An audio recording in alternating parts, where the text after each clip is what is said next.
On this episode of Overland at Home, we're gonna cover everything you need for the ultimate off-road power setup.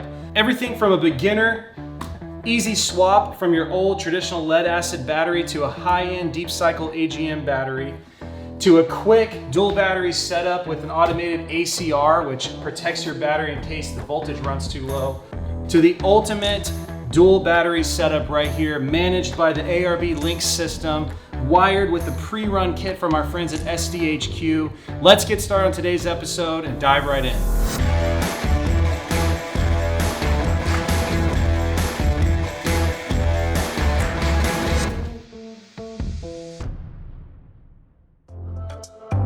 What size AGM battery is best for your rig? It really comes down to a few simple things. The size of your battery tray, the size of your dual battery compartment, whether it's in the rear or under the hood, and the amount of amp hours and cold cranking features you need in your battery setup. So over here we have the big Group 31. It's got 75 amp hours. This thing is a beast. We're putting 2 of these inside the Land Rover. It's gonna make that system bulletproof. And in that one, you know, we really like to charge a lot of cameras, drones, even run laptops. So this thing is gonna be extremely powerful. And then over here we have the Group 34. This thing is a beast too. 55 amp hours. We're gonna put 2 of these under the hood of the 4Runner, and that's gonna power our 1500 watt inverter and be able to take all of the power we're gonna generate from our solar panels that we're gonna feature a little bit later in another episode. Option 1, like we mentioned earlier, guys, is all about upgrading a traditional lead acid battery to a deep cycle AGM.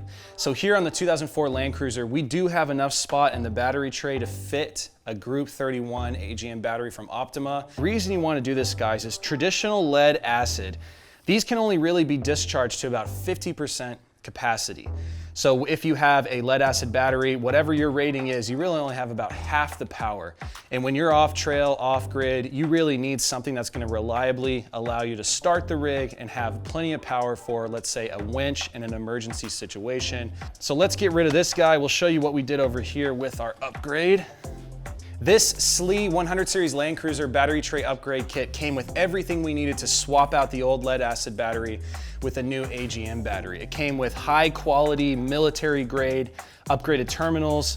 We do recommend the upgraded terminals. With this kit, what's nice about it is you have all of these threaded tap-in points for accessories. So for our winch right here, our main lead's coming from the winch.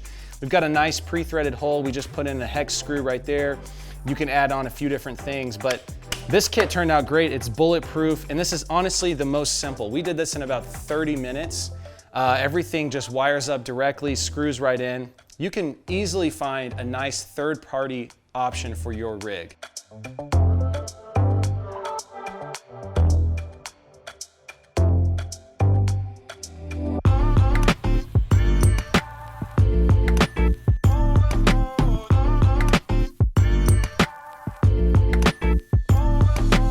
On the Land Rover, we started by removing the old lead acid battery. We replaced it with a high-end 75 amp hour AGM Optima battery. From there, we ran cables to our starting isolation ACR. That's an alternating charging relay. That allows us to protect the battery depending on how much current is coming into the starting battery. Here's how it works. Power comes in from the alternator to the ACR. From there, it diverts it to the starting battery and the secondary battery. The ACR acts as an analog switch, allowing you to control which way the power goes. The best part about the ACR is that it isolates the starting battery in case you run too much power off your secondary battery. This makes sure you can start your car whenever you need to. On this rig, what we're doing is taking a battery, putting it in the back. Now we have some issues with the plastic molding of the Land Rover. It is not sturdy enough to support this Group 31, so we're kind of rigging up a simple bracket. We're gonna use our Miller Multimatic 220.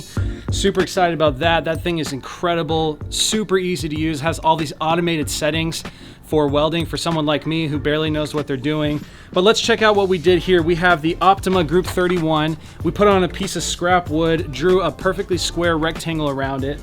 Then we took our angle iron, and this is just a little trick, guys. Cut 45s out with our angle grinder. You see those there? And then we put a slight little score right there. That way we're gonna be able to bend this just with a simple hammer. Oh yeah! Oh. So we're bending that. You can see how we did that. That's gonna give us these 45s to make a nice little custom battery tray. And we're gonna show you how to tack it up and just do a quick little MIG weld on it and start dry fitting it in the back of the Land Rover. What we found here, we think this was for the optional third row here in the Land Rover. It doesn't really matter, but we did find tapped screws right here, some riv nuts. So we popped out the plastic spacers. And check this out, guys. Our angle iron bracket's gonna fit right here. Put this battery base underneath the battery, make sure this is all square, and we're rolling. We are getting ready to weld up our battery bracket. Took some angle iron, just like we talked about, scored it, cut some 45s. Quick weld with the Miller 220 Multimatic. This thing is insane, it's incredible. You set the wire, it has all of these automated settings, guys. It makes it pretty brainless. If you could just zoom in on that one. That's pretty incredible for a guy who doesn't weld that good. We're just gonna grind off the outside, get it ready for a little bit of a spray paint, and do more test fitting. Here we go.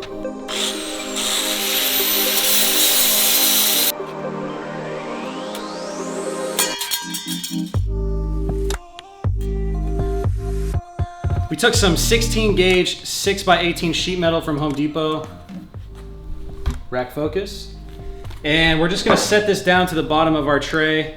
Guys, look at us. This thing's not square. Will it hold the battery in place? Yes.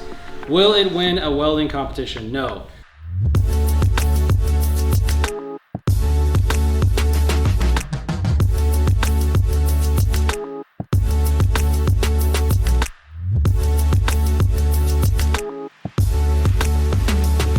Option 2 for your off-road battery power setup is complete. Here on the Land Rover, we have created a dual battery system. We have a Group 31 Optima battery up front. We've run some heavy gauge wires all the way to the back, put another Group 31. So this has over or close to 150 amp hours of power. We've added a starting isolation automatic charging relay. That's the same thing we are gonna do on option 3. But this automatic charging relay just protects the battery. We've also added a hard wired switch right here, so if you want to kill power to both or enable power to both and charging to both, you can control that mechanically here. We've redone all the wiring, added some heavy duty terminals here, redid the battery holder, all fits perfectly under the stock cap. Let's go to the back and show you what we did back there. We've added the battery to the back of the rig on the Land Rover. The angle iron bracket turned out great. We added some mounting bars to those existing holes that we showed you guys earlier. We ran the wires. We have the ACR lead right here. It just fit perfectly into the stock storage cabinet. So we can actually utilize the existing panels with the lid. It's perfectly hidden right there. It's gonna fit in great.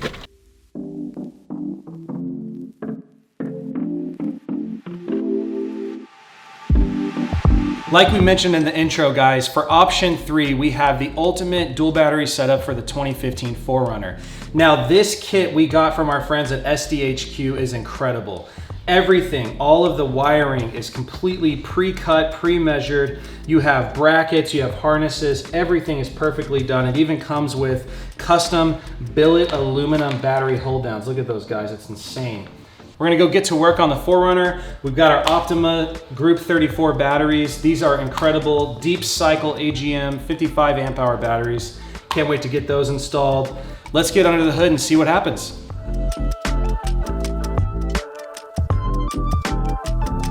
What's really nice about the 2015 4Runner is that there's a perfect spot for a secondary battery within the engine bay.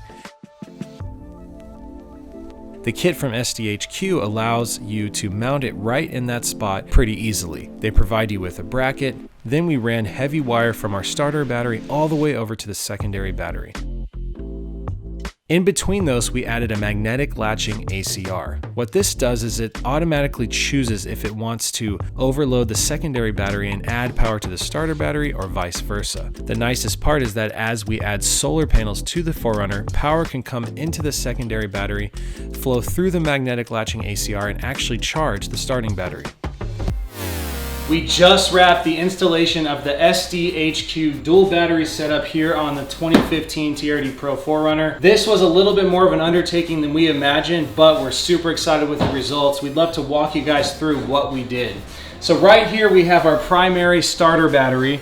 We have the new high-grade aluminum billet battery terminals. All of the positive negatives run over to our secondary battery right here. We have a Blue Sea magnetic latching ACR. This controls our setup to make sure we don't run down our starter battery.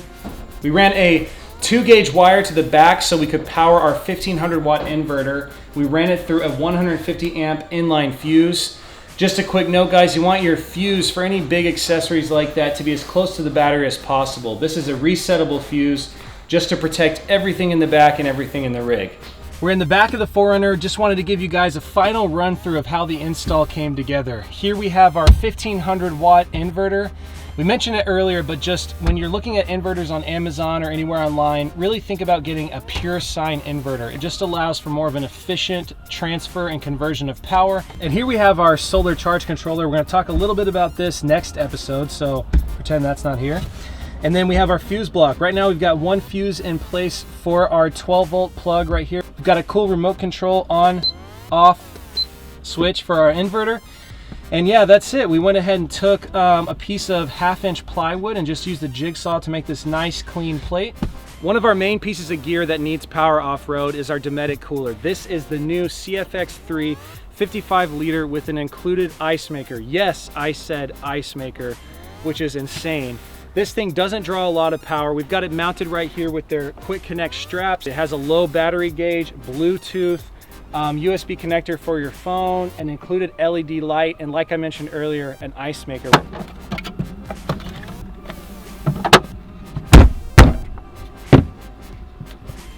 Ice. This really is one of the key components of our setup. Surprisingly, it doesn't draw a lot of power, so that's what we love about it most. And honestly, listen, you can't even hear it. It's running full blast right at 37 degrees. This thing is nuts. So with our cooler back here, with our inverter, and with some of our other accessories, we have enough power we need to do anything we need off-road. Can't wait to see you on the next episode of Overland at Home.